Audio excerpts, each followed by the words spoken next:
Hello नमस्कार दोस्तों, स्वागत है आपका हमारे टेक्निकल आकाश यूट्यूब चैनल में। तो दोस्तों, आज हम नए इंपॉर्टेंट टॉपिक के बारे में चर्चा करने वाले हैं। वो टॉपिक है हमारा वर्थ। जी हाँ दोस्तों, वर्थ का हमारा टॉपिक है। आज हम वर्थ के बारे में पूरी डिस्कस यहाँ पर करने वाले हैं।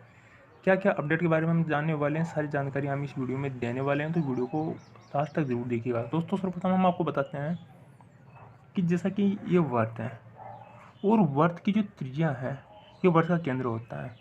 और वर्थ के केंद्र से एक तरफ ये त्रिज्या होती है वर्त की। और अगर दोनों तरफ की अगर मान ली जाए केंद्र की इधर वाली भी ये आर होती है, तो कुल मिलाकर जो ये त्रिज्या हो गई वो 2r हो गई। तो 2r मतलब व्यास। तो वर्त का जो व्यास होता है वो होता है 2r। वर्त का व्यास होता है 2r।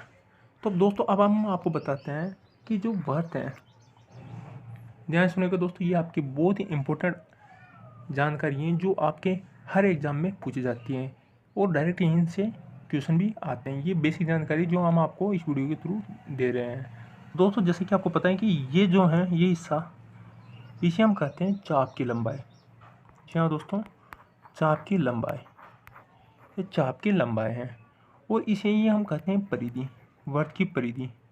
जी हाँ दोस्तों, वर्त की परिधि भी हम इसे कहते हैं। चाप की लंबाई और वर्त की परिधि दोनों का ही सूत्र 2πr होता है। जी हाँ दोस्तों, दोनों का सूत्र 2πr होता है। अब चलिए दोस्तों, हम आगे बढ़ते हुए हम दूसरे अपडेट जान लेते हैं। जैसा कि आपको पता है कि ये वर्त है।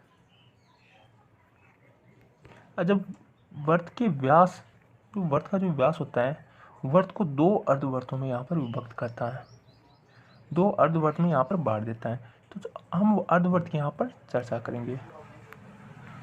अर्धवर्त के बारे में हम जानने वाले हैं कि अर्धवर्त की जो परिधि होती है वो परिधि क्या होती है। अब अर्धवर्त की परिधि होती है πr प्लस 2r।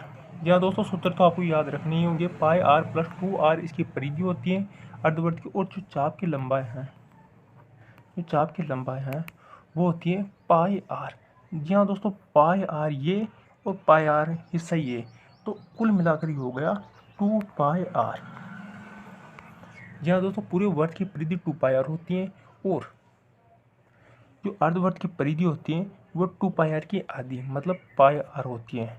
और इसमें 2r क्यों दिया हुआ है, क्योंकि आपको पता है कि ये वर्त का केंद्र है और इधर वाला हिस्सा और इधर वाला हिस्सा, ये r ये r, तो मतलब वर्त का व्यास यानी कि 2r यहाँ पर दिया हुआ होता है। अब दोस्तों, वर्त 360 डिग्री का होता है। जो वर्त है वो कितने डिग्री का होता है? 360 डिग्री का होता है। पूरा वर्त 360 डिग्री का होता है। और अर्धवर्त की बात करें तो अर्धवर्त जो है 180 डिग्री का होता है। अब दोस्तों, बहुत ही इंपॉर्टेंट अपडेट की, बहुत ही इंपॉर्टेंट टॉपिक की तरफ हम चल रहे हैं। वो है वर्त का चतुर्थांश। जी हाँ दोस्तों, चतुर्थांश।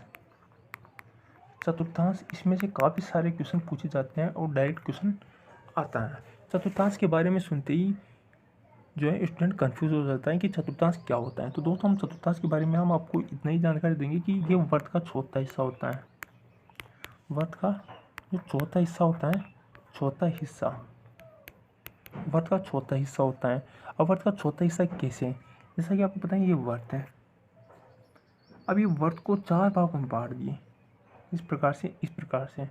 तो वर्त होता है 360 डिग्री का, ठीक है। तो एक प्रत्येक कोण हो गया 90 डिग्री का। तो कुल मिलाकर यह है कि वर्त का जो एक हिस्सा है, वर्त का जो चौथा हिस्सा है, जो इसे हम पहला हिस्सा कह सकते हैं। जो वर्त का जो चौथा हिस्सा है वो होता है 90 डिग्री का। तो जो वर्त का चतुर्थांश है वो कुछ इस प्रकार से होता है, 90 डिग्री का होता है। और ये भी त्रिज्या होती है, ये भी त्रिज्या होती है। ये वर्त का केंद्र होता है। और अब जो अर्धवर्त है, ये अर्धवर्त का आधा होता है। इस प्रकार से अर्धवर्त इस प्रकार होता है। अर्धवर्त का होता है 2π होता है, 2r। और अब जो ये होगा, यहाँ दोस्तों चतुर्थांश है ये वर्त का, तो वर्त का जो चतुर्थांश है इसकी जो परिधि होगी वो πr/2 होगी। जी हाँ दोस्तों, अर्धवर्त की आधी, अर्धवर्त की भी यहाँ पर आधी होती है। अर्धवर्त की जो परिधि होती थी वो होती थी πr + 2r, ठीक है। अब यहाँ पर जो परिधि होगी, चतुर्थांश की परिधि होगी, वो पाई आर अपॉन 2 प्लस 2r ये वर्ग की परिधि होगी, सॉरी चतुर्थांश की परिधि होगी। अब दोस्तों ये सूत्र तो आपको याद रखनी है, और साथ ही ये चाप है इसे आप इस तरह से भी हल कर सकते हैं, जैसे कि वर्ग का चतुर्थांश है, ये वर्ग का चतुर्थांश है, ये वर्ग का चतुर्थांश है, सॉरी ये वर्ग का चतुर्थांश है। ठीक है, अब इसे आप इस तरीके से भी हल कर सकते हो कि ये वर्ग का कौन सा हिस्सा है, वर्ग का चौथा हिस्सा, कि कौन कितने डिग्री का है, 90 डिग्री का। तो 2 पाई आर जो कि वर्ग का परिधि होती है, अब थीटा कितना है, 90 डिग्री बटे 360। तो आप इसी इस तरीके से भी हल कर सकते हैं, 9 चौको 36 और 2 दूना 4, तो पाई आर अपॉन 2, इसे आप इस तरीके से भी हल कर सकते हो। और डबल त्रिज्या है, ये आर प्लस 2r, इसे आप इस तरीके से कर सकते हो। अब जो दोस्तों अब हम इम्पोर्टेंट टॉपिक के और बढ़ रहे हैं, तो ये है वर्तखंड। तो दोस्तों वर्तखंड क्या होता है, वर्तखंड क्या है, तो वर्तखंड के बारे में हम जानते हैं कि वर्तखंड होता है, इसका जो क्षेत्रफल होता है वो होता है पाई आर स्क्वायर थीटा बटे 360, या दोस्तों पाई आर स्क्वायर थीटा बटे 360। और इसकी जो चाप की लंबाई होती है, इसे भी आप इस तरीके से हल कर सकते हो, क्योंकि वर्तखंड है वो 60 डिग्री का होता है, यहाँ दोस्तों वर्तखंड। और इसे भी आप 2 पाई आर का सूत्र लगाकर थीटा बटे 360 करके अगर हल करोगे, तो ये आएगा पाई आर अपॉन 3। तो इसकी जो परिधि होगी, वर्तखंड की परिधि, जो वर्तखंड की जो परिधि होगी,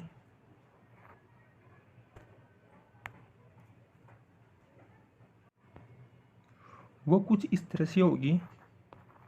वर्तखंड की जो परिधि है वो पाई आर अपॉन 3 प्लस जो डबल आर इसमें है वो आर इसमें आ जाएगा। तो इस प्रकार से ये वर्तखंड का सूत्र हो गया। अब जो चाप की लंबाई वो किस तरह से आप पता कर सकते हैं, जो चाप की लंबाई है उसे आप इस तरह से देख सकते हैं कि चाप की लंबाई में जो कोण होता है, कोण इंटू त्रिज्या होती है, मतलब कोण होता है 2 पाई इंटू त्रिज्या आर, तो 2 पाई आर ये बेसिक सूत्र हो गया। वर्त की चाप की लंबाई का जो सूत्र है वो 2 पाई आर होता है, 2 पाई आर। तो दोस्तों जो वर्त का जो सूत्र होता है, वर्त का जो सूत्र होता है वो ये होता है पाई आर स्क्वायर, यहाँ दोस्तों पाई आर स्क्वायर। और जो चाप की लंबाई होती है, जो चाप की लंबाई होती है वो होती है 2 पाई आर थीटा बटे 360। और जो वर्त त्रिज्यखंड का जो क्षेत्रफल होता है पाई आर स्क्वायर थीटा बटे 360। इसे आप नोट करके रखिएगा, क्योंकि ये बहुत ही काम आने वाला है। अब जो दोस्तों मेन इम्पोर्टेंट टॉपिक जो वर्त का होता है वो क्या है, इससे रिलेटेड हम क्वेश्चन भी हल करने वाले हैं, लेकिन साथ ही हम आपको बेसिक जानकारी दे रहे हैं कि अब जो लघु वर्तखंड है, यहाँ दोस्तों लघु वर्तखंड है, लघु वर्तखंड, उसे आप किस तरीके से हल करें, क्योंकि इससे काफ़ी सारे क्वेश्चन बनते हैं लघु वर्तखंड और दीर्घ वर्तखंड से। तो लघु वर्तखंड की हम बात करें तो लघु वर्तखंड कुछ इस तरह का होता है, इस तरह का होता है, इसमें एक त्रिभुज के जैसे पोर्शन होता है और साथ ही इस तरह का होता है, और ये होता है लघु वर्तखंड। यहाँ दोस्तों लघु वर्तखंड ये होता है, और ये होता है दीर्घ वर्तखंड, दीर्घ वर्तखंड होता है, और ये होता है लघु वर्तखंड। ठीक है, अभी लघु वर्तखंड होता है और ये दीर्घ वर्तखंड होता है। लेकिन अब जो इसका सूत्र होगा वो क्या होगा, तो दोस्तों जैसा कि अभी आपने देखा कि ये त्रिभुज है, सॉरी ये वर्त है, ये त्रिभुज है इसमें, और ये वाला हिस्सा लघु वर्तखंड का हो गया। तो अब जो इसका सूत्र होगा लघु वर्तखंड का, तो सूत्र है क्षेत्रफल का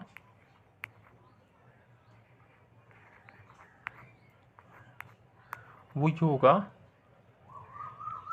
कि त्रिज्यखंड, जैसा कि एक त्रिज्यखंड बन रहा है, ये वाला त्रिज्यखंड बन रहा है, तो त्रिज्यखंड का क्षेत्रफल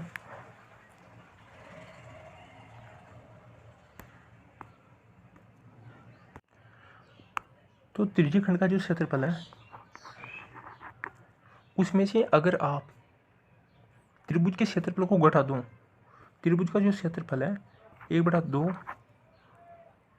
इंटू r² साइन थीटा।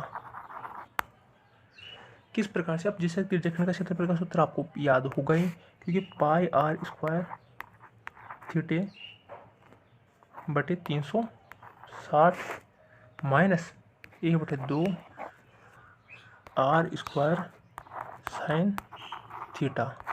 जी हाँ दोस्तों, ये सूत्र निकालने के बाद आपको जो है लघु वर्तखंड के क्षेत्रफल ज्ञात हो जाएगा। अब बात करते हैं हम बल्ले। कोई वर्त है इस प्रकार से, उसके अंदर कोई वर्त है, छोटा वर्त है, बड़ा वर्त और छोटा वर्त इस प्रकार है कि जैसे कि ये r1 जो त्रिज्या है और ये r2 त्रिज्या है। तो अगर इसमें वलय की मोटाई पूछे या वलय का जो क्षेत्रफल पूछे, वलय का जो क्षेत्रफल पूछे, वलय का क्षेत्रफल होगा इसमें पाई ब्रैकेट, या आप ऐसे भी कर सकते हो कि जो बड़े वर्त का क्षेत्रफल में से छोटे वर्त के क्षेत्रफल को घटा दो, मतलब πr² माइनस πr1², इस तरह से आप करके इसे हल कर सकते हो। और जो वलय की मोटाई पूछी जाए कि वलय की मोटाई कितनी है, तो वलय की मोटाई आप किस तरीके से निकाल सकते हो, तो वलय की मोटाई में से आप इस तरीके से निकाल सकते हो कि r2 में से r1 घटा दो, मतलब दूसरी त्रिज्या में से पहली त्रिज्या आप घटा दो, तो वो वलय की मोटाई आ जाएगी। अब दोस्तों नेक्स्ट हमारा टॉपिक बचा हुआ है पहिए के चक्रों की संख्या निकालना। अगर एक पहिया एक चक्कर में कितनी दूरी तय करता है, पहला क्वेश्चन। और जो दूसरा क्वेश्चन है वो ये है कि अगर प्रश्न में कुल दूरी दी जाए तो हम n चक्रों की संख्या निकाल सकते हैं, और अगर दूरी नहीं दी जाए तो भी हम चक्रों की संख्या यहाँ पर निकाल सकते हैं। लेकिन चक्रों की संख्या दी हुई है तो भी हम यहाँ पर दूरी भी निकाल सकते हैं। तो इस प्रकार से हम कल बात करेंगे पहिए के बारे में कि पहिया कितना चक्कर यहाँ पर लगा सकता है। सारी जानकारी हम जानने वाले हैं। आशा करता हूँ दोस्तों ये वीडियो आपको पसंद आया होगा। वीडियो पसंद है वीडियो लाइक कीजिएगा, चैनल को सब्सक्राइब कीजिएगा। मिलते हैं दोस्तों इस वीडियो के साथ, तब तक के लिए बाय बाय, टेक केयर।